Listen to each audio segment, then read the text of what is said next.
NEET தேர்வு இல்லாத மருத்துவத்துறை சார்ந்த படிப்புகளுக்கு Vinayaka mission school of allied health sciences, Chennai, Salem, Pondicherry.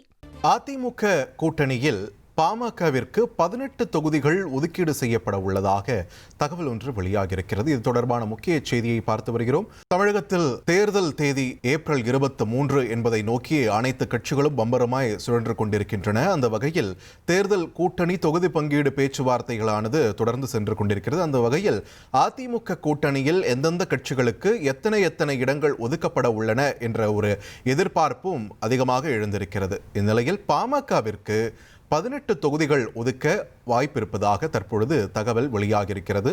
ஏற்கனவே 17 தொகுதிகள் என்ற அளவில் கிடைக்கும் என்று முன்னரே நாம் செய்திகளில் பார்த்த நிலையில் தற்பொழுது 18 தொகுதிகள் கிடைக்க வாய்ப்பிருப்பதாக முக்கிய செய்தி வெளியாகியிருக்கிறது. கூடுதல் விவரங்களோடு இணைகிறார் எமது செய்தியாளர் சங்கரன். வணக்கம். பாமகவுக்கு 18 தொகுதிகள்னு தகவல் வெளியாகியிருக்கு. இதை பற்றி அதிமுக வட்டாரத்தில், கூட்டணி வட்டாரத்தில் சொல்லக்கூடிய தகவல்கள் என்னென்ன, விரிவா பதிவு பண்ணுங்க. வணக்கம் பார்த்திபன்.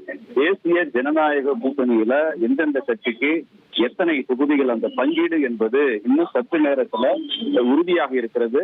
அனைத்து கட்சிகளும் அதில் ஒப்பந்தத்தில் கையெழுத்திடக்கூடிய நிகழ்ச்சி என்பது அதிமுக தலைமை அலுவலகத்தில் இன்னும் சற்று நேரத்துல நடைபெற இருக்கிறது. இதற்காக அனைத்து கட்சி தலைவர்களும் அதிமுக தலைமை அலுவலகத்திற்கு செல்ல இருக்கிறார்கள். இந்த நிலையில பாட்டாளி மக்கள் கட்சிக்கு அதிமுக அந்த தேசிய ஜனநாயக கூட்டணியில 18 சட்டப்பேரவை தொகுதிகள் ஒதுக்கீடு செய்யப்படும் என்று கட்சி வட்டாரங்கள் தெரிவித்திருக்கின்றன.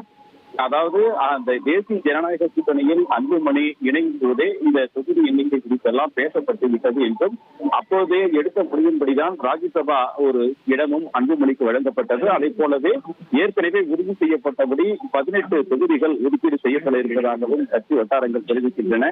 கடந்த சட்டப்பேரவை தேர்தலின் போது ஒருங்கிணைந்த பாமகவாக இருந்த நிலையில் மொத்தம் 23 தொகுதிகள் ஒதுக்கீடு செய்யப்பட்டன. ஆனால் தற்போது தந்தை மகன் என இரு அணிகளாக பிரிந்திருக்கக்கூடிய ஒரு சூழலில் அந்த எண்ணிக்கை என்பது 18ஆக சுருங்கி இருக்கிறது.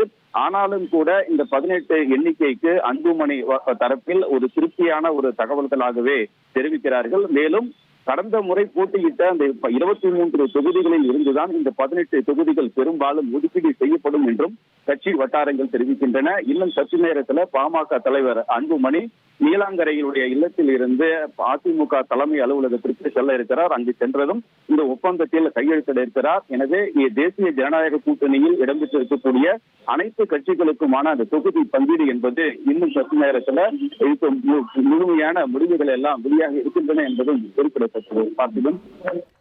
நன்றி சங்கரன், உங்களுடைய விரிவான தகவல்களுக்கு. அதிமுக கூட்டணியில் பாமகவுக்கு 18 தொகுதிகள் ஒதுக்க இருப்பதாக தகவல் வெளியாகியிருக்கிறது. இது தொடர்பான விரிவான தகவல்களை எமது செய்தியாளர் சங்கரன் வழங்க நாம் கேட்டோம். நீட் தேர்வு இல்லாத மருத்துவத்துறை சார்ந்த படிப்புகளுக்கு Vinayaka mission school of allied health sciences, Chennai, Salem, Pondicherry.